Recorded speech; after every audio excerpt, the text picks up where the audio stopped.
Glad. Hoy. Kasi naka-t-shirt niya. Hindi na pasok? Hindi na to yung laundry. Hindi nakatayo. Ano ba magandang i-shoot natin next, no? Pero tayo ng engine. Engine. Oo. Drain bolt ba yan? Paano ba magpalit ng gear oil? Tama dating nito. Galing nito.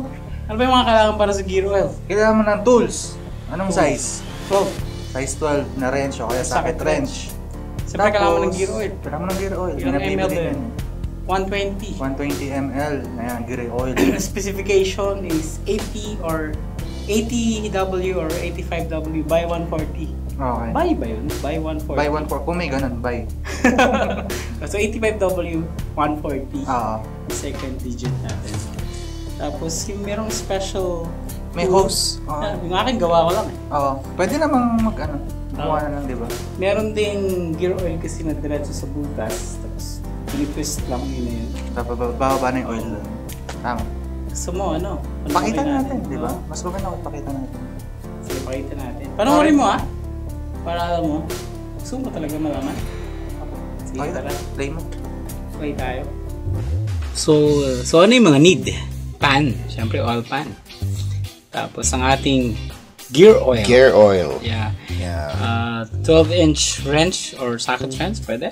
At ang mahiwagang special tool, injection, and fuel hose. So, paano gagawin? Umpisa natin. So, kailangan natin yung pan.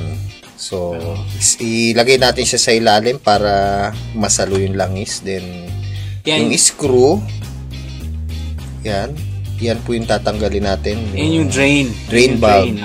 Yeah. So, 12-inch socket wrench. Wrench. Luwagan mo lang, no? Counterclockwise sa pagduluwag. Tapos kamayin mo na. Kamay mo na. Pag unlock mo, saan lang kaya na ng kamay, wag mo buuhin na gamit mo yung wrench. Sayang. Sayang ang thread. Oo.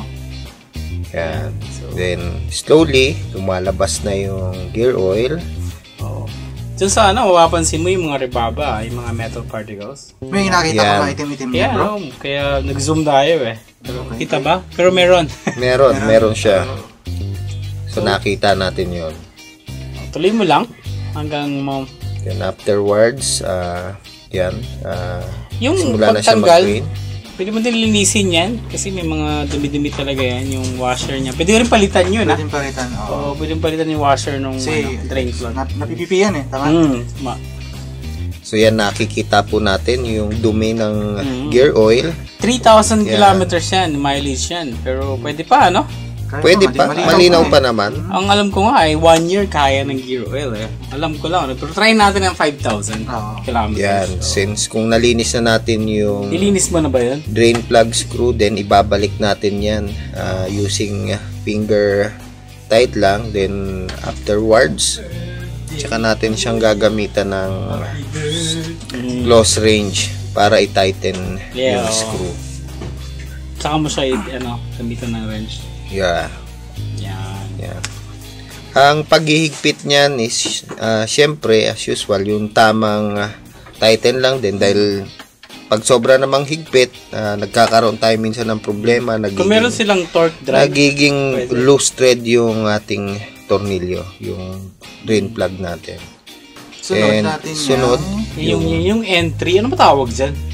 Tanungin natin yung mga click years natin dyan. Sige, post na nila kung ng tawag dyan. Diyan mo nilalagay yung gear oil. Diyan natin padadaanin yung bagong oil. So, ganun din, unlock, diba? The same procedure. Finger lang din. Dali-dali lang. Yan. Afterwards na matanggal, then linisin pa rin natin yung screw. Yan. Ganyan may po ang silang itsura pala yung niya. screw nun kumpara dun sa isa, no? Yes. Ayan na yung special tool natin. So, sa injection yan. So, flows, gamit natin yung gravity lang. Pwede gumamit ng iba, merong mga gear oil na yung packaging niya, diretso, sakto dun sa butas Yung kasing gamit natin na gear oil dyan, hindi sakto yung yung tube niya. Yan, that is a special tool para pumasok ang ating gear oil. Kailangan punta ka sa Mercury Drugs Yan. Drugs ba? Drug lang, pre. Drug lang, sir. Yeah. So, napaka-productive talaga ng Pilipino pagkadating sa mga ganyang Siyempre, kailangan nyo. Yan. So, lagay mo lang. Ang sukat niyan, di ba, is 120 ml, no? Yan. Pwede mong sukatin yun na nilagay dyan, pero may paraan para hindi mo na sukatin. Mamaya pakita natin. Para... So, yung base niyan, sir, no, nakabase yan pagka nag-spill over na, means yun ang level nung... Yes, so yun yung 120 ml. Yun ang level ng langis niya. 100% at the time, nag-work yun. So, mamaya ipapakita po natin yan. Yun. Yung pinakailalim kung saan pumapasok na yung langis. Pag nag-spill over po yan, yan na po yung level niya. Yan yung 120 ml level ng oil. So yan, tingnan lang po natin din. As continuous lang po ang paglalagay. Madumi ba yan? Yan. Kita so mapapansin mo, meron na ba? Ayun, oh. Yung nalabas sa konti. So may lumalabas siyang konti. Dapat na zoom, no? Zoom natin yan. Oo, zoom natin yan. Yes. Meron na ba? Tanggalin na natin yung hose siguro. Ayan. So afterwards, makikita natin yan kung puno na yan. Oo.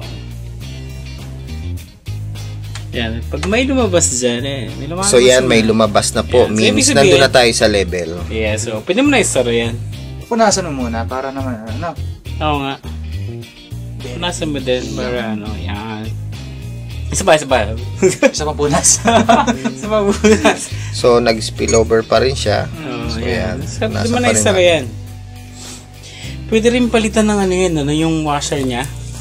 Na-check ko sa shop meron siyang Ang pinakamagandang washer dyan, yung copper na tinatawag. Kasi habang humihigpit yung screw mo, naglalak din yung mga malilit na butas niyan. So hindi yung stock niyan copper talaga. Yun. Copper talaga. Hindi nagkakaroon ng leak yung in between nung bolt at saka nung engine. Yan na, yung pagka-tighten natin ha. Hindi maluwag. Sa manual, meron yan nakalagay kung anong tighten. Gumamit kayo ng torque drive. Okay. So ganun lang po kasimple. Then punasan pa rin natin. Balikan natin si Kuya. Si Kuya ba yan? Oo. Yung tanong niya, ano? Oo. Sige. We are done here. So, bro, napanood mo na. Madali lang pala. Madali lang. Diba? Simple lang, no? Kayang-kaya sa bahay. Kaya guys sa bahay, nakakailangan pumunta kung saan. Ano ba motor mo? Suzuki. Tamang-tama, di ba? Mga bago mo yung lumabas mga scooter, mga FI na rin, di ba? Iba yung Gets. Parang Hyundai at time. Kotse yan. Basta ganun. Suzuki, ano ba yan? Thunder. Suzuki Thunder. Wala namang gear oil yun. Niloloko naman pala tayo nito